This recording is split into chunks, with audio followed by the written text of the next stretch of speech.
اس سے یہ کر لو، اس سے وہ کر لو۔ آپ اس کی بات نہیں مانیں گے اور وہ مال خرچ دیں گے، اب وہ آپ کو ریگریٹ میں مبتلا کر دے گا، اس سے تو میں یہ کر سکتا تھا، اس سے تو میں وہ کر سکتا تھا۔ آپ پھر باز نہیں آئیں گے، اب وہ آپ کو پھر دوسری طرف سے اکسائے گا کہ لوگوں کو بتاؤ میں نے کتنا مال خرچا ہے، دوسرے بھی مال خرچیں گے، نیکی ہوگی، کہ کسی طرح تم نے نیکی کی ہے تو چلو اب اس کی ستائش لینے کی کوشش کر لو۔ نفس آپ کو جس بھی سٹیج پہ، مطلب ہزاروں مثالیں دی جا سکتی ہیں کہ نفس کے وار ختم ہی نہیں ہوتے ہیں۔ یہ جس وقت تک آپ کی موت نہیں آ جاتی ہے،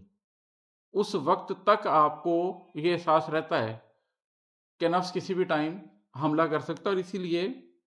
اللہ تعالیٰ نے کہا بھی ہے اپنے نیک بندوں کے بارے میں کہ جب ان کو کوئی خیال آتا ہے ایسا شر کا تو یہ فوری طور پہ چوکنے ہو جاتے ہیں اور ان کو صاف نظر آنے لگ جاتا ہے، ان کی اپنے نفس کے اوپر نظر ہوتی ہے۔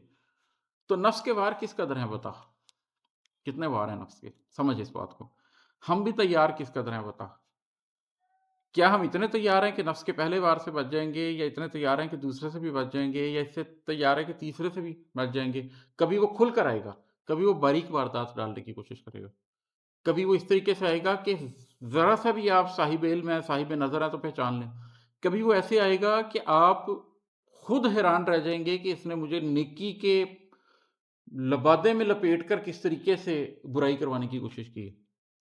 تو آپ کتنے تیار ہیں، ان دونوں باتوں پہ نظر رکھنی ہے، نفس کے وار کیا کیا ہو سکتے ہیں اور آپ کی تیاری کتنی کتنی ہے۔ کتنے ڈوبے ہیں جانتے ہیں سب، دیکھیں اپنے دائیں بائیں، آپ کو ہزاروں مثالیں نظر آئیں گی کہ کون نفس پہ کہاں ڈوبا، کون پیسے پہ ڈوبا، کون رشوت پہ ڈوبا، کون عورت پہ ڈوبا، کون رشتوں پہ ڈوبا، کون بزدلی پہ ڈوبا، ہزاروں نظر آئیں گے، پر ہوئے پار کس قدر ہیں بتا۔ آپ کو وہ کتنے لوگ نظر آتے ہیں جو پار ہوئے ہیں اس میں سے، ان کو ڈھونڈیں، ان کو تلاش کریں۔